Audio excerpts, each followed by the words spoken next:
So we are celebrating 500 subs. Yay! I know it's not a lot. No, 500 is a lot. What do you mean? That's imagine 500 people in the room. What the hell? Anyways, in this video, I'll be working on this fan art. Is it called a fan art? Because I made it. I made the characters. I don't know. Hello, I go by the name Mingsei online, and I mainly do illustrations, mainly anime stuff, fan arts, VTubers, video games, etc. But yeah, mainly fan arts. And this is my webtoon, which I just released a month ago, I guess, I think. Yeah, I think it was a month ago. Well, the initial comics. Anyways, I'm getting sidetracked again. But this is my webtoon. It's called Masks and Monarchs, and it's a compilation of bad life choices. That's how I would describe it. Yeah. This is Feste. He's a jester, madly in love with Princess. And as I've said before, I have yet to upload how they met, how he fell in love with her, and even the princess' name. So yes, you gotta stick around. In this video, I'll be answering some questions sent by everyone for the celebration of 500 subs. Because I feel like this is what everyone's doing. When I look through YouTube, when they celebrate 500 subs, they do jaw with me and some Q&As. First question. I forgot who sent this, but I'll put a screenshot on the screen. They were asking, is Jester in this story a man or a woman? I'm getting these questions a lot, even on the initial videos and comics I've made prior to the webtoon. So this is my official statement as the author. Oh my god, author. Initially, they have no specific gender. Since I made these characters a standalone, they're not supposed to be a webtoon.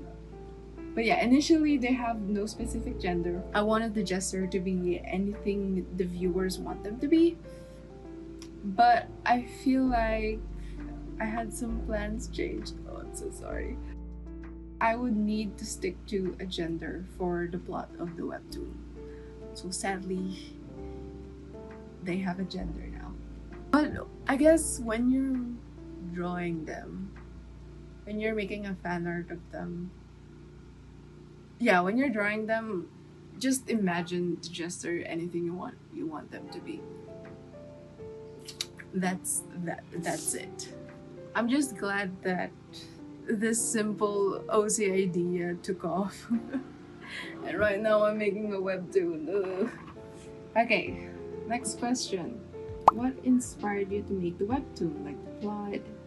They also have like a similar question here by HLD. What inspired you to create a webtoon? The peer pressure.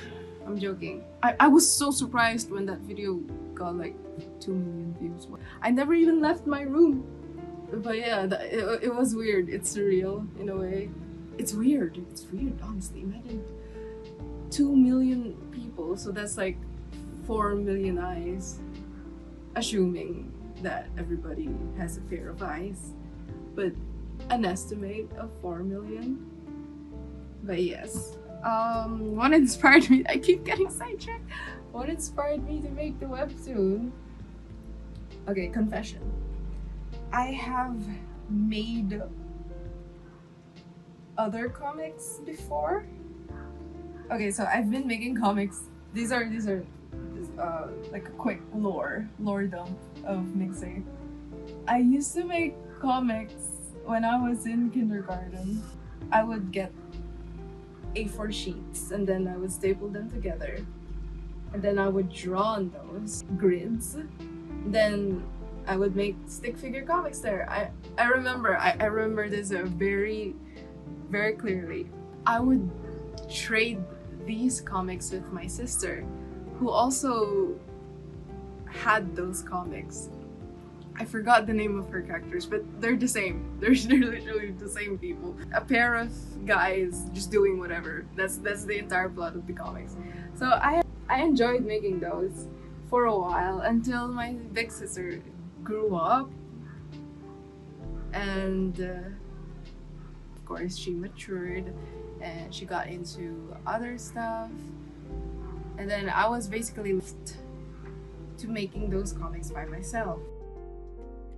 I found a classmate who also enjoyed the comics that I've been making, and he made comics himself too. And then from trading comics with my sister, my big sister, I had to replace my mic. Okay, so where was I? I be yapping. From trading comics with my big sister, I ended up trading comics with this classmate instead. We would trade comics. Oh, I remember. He makes Super Mario comics. This was in kindergarten, by the way. He would make an interaction or like a story between Mario, Luigi, and Yoshi. Yeah, so that was that, and that kept on going until I got into first no, that was kinder prep. Yeah, like first grade. Stopped there because of course summer happened and all that. I think I still have a copy of those. I'm not sure, but maybe I'll look for it someday. But yeah, so, and then I have so much lore to drop. Went back into creating webtoons. I wouldn't call it a webtoon because it was posted in tapas. I'm not sure if it's a universal experience, but you know how teenage girls are exploring and being in the anime community, you are bound to get exposed to yaoi. So yeah, boys love. Came across boys love and I was obsessed with it for a while. So I ended up making this is like the movie Turning Red. I ended up making a comics called Sweater, and I posted it in tapas. I forgot about the plot, but it's basically just two boys in love with each other. And then I had to delete it because I also went through the phase of being ashamed that I like boys love. So I'm not gonna say I'm a full-blown fujoshi right now. I'm gonna say I love every form of love. I also love girls love, so yeah. But anyway, so I think that was posted in 2017. Yeah, in tapas. I got lots of I think I still have a screenshot of how many people have seen that comics. So if ever that you're here and you've seen that, I'm so sorry you had to see that. I deleted the series back in 2021 or 2020, around that time, because everybody was inside. I was able to log back into my tapas account and I saw the horror, so I had to just delete it. So now the main inspiration for this webtoon was actually I made Feste. I just lored up so much. But yeah, I made Feste. Feste was supposed to be a mascot for my portfolio because I have a portfolio class.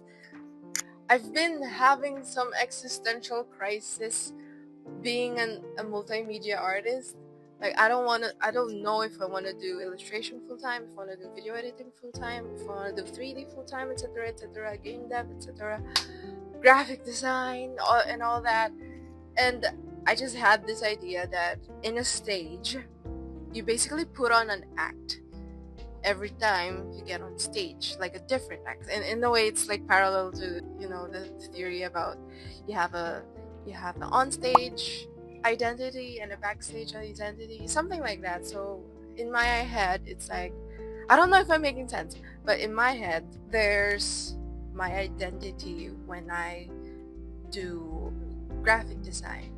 when I do illustration, when I do 3D, when I do video editing and all that. Because I don't think I have a style that's coherent with every medium. And then the saying of jack of all trades, master of none. I think I resonate with that a lot, quite a lot. So I had this idea of making my mascot. Since my portfolio is mainly on the themes of stage, carnivals, paired with the saying of jack of all trades, I had this idea that maybe I could my mascot as the Jack.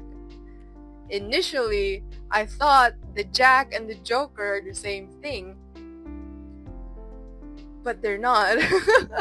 So I went with that one.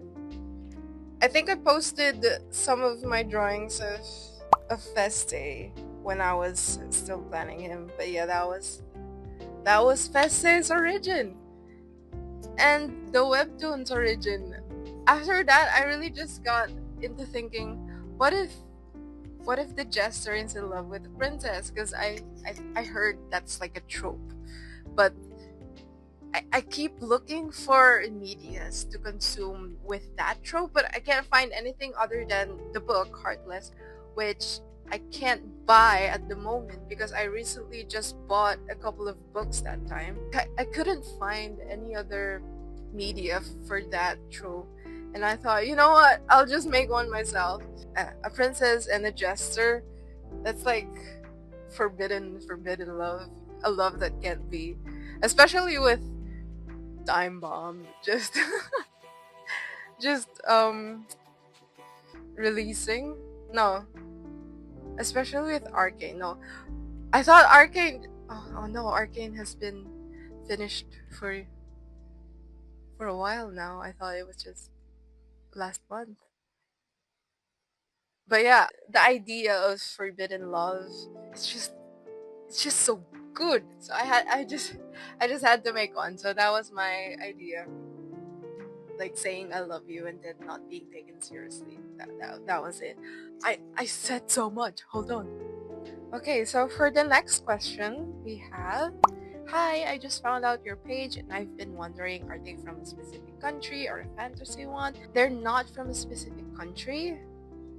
They are a fantasy one, because making a story based on a specific country with specific culture and specific geography is very hard, especially when designing them. I'd have to align them to a specific geography, location, etc. I went for the fantasy route because I don't want to think about all of that. Fantasy can just be whatever I want them to be. There's no magic in this though. I want to incorporate some magic and fight scenes, I guess, power system and all that, but the thought of that, it just overcomplicates the plot. I wanted the story to be grounded on reality, so it's much more easier, especially in the story the characters don't have technology, which is amazing. Making up a story that has the modern technology nowadays, especially with phones, it's so hard. I feel like it's so hard. I'm gonna be making some book references in the story, which won't fully affect the plot. It's just a really cute Easter egg, like Feste, which is from The Twelfth Night by Shakespeare. The name of the jester there, yeah, that's a nod to Shakespeare. And also the name of the princess is going to be based off of one of Fyodor Dostoevsky's characters, actually. So yeah, look out for that one. That's the reference of her name. Vanya is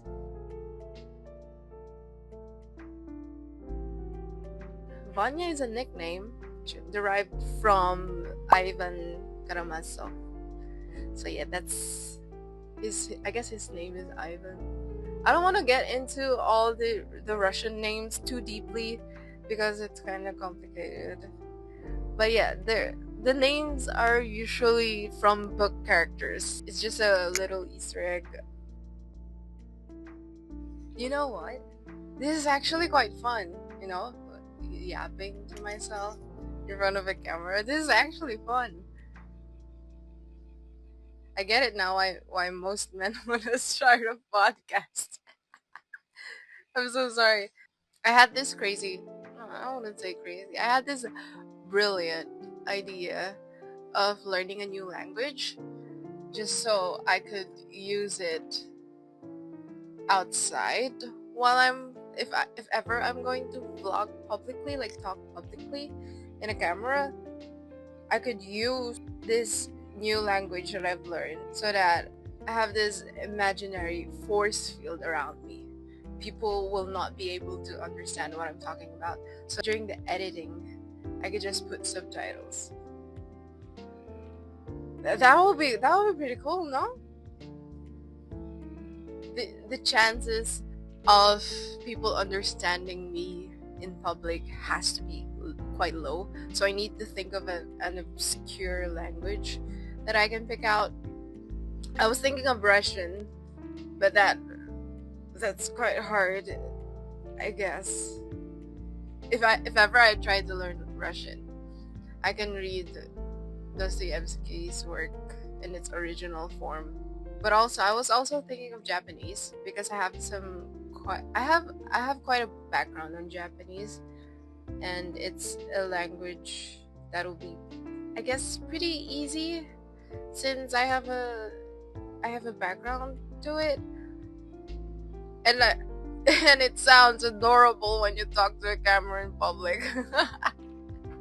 If you speak in Japanese sounds so adorable. But also, I could also try learning. I want to say Spanish, but the thing is, people might understand Spanish, and I don't want to risk that. But also, Spanish sounds so romantic. It sounds so cool. It sounds so sexy in a way. You know, Spanish.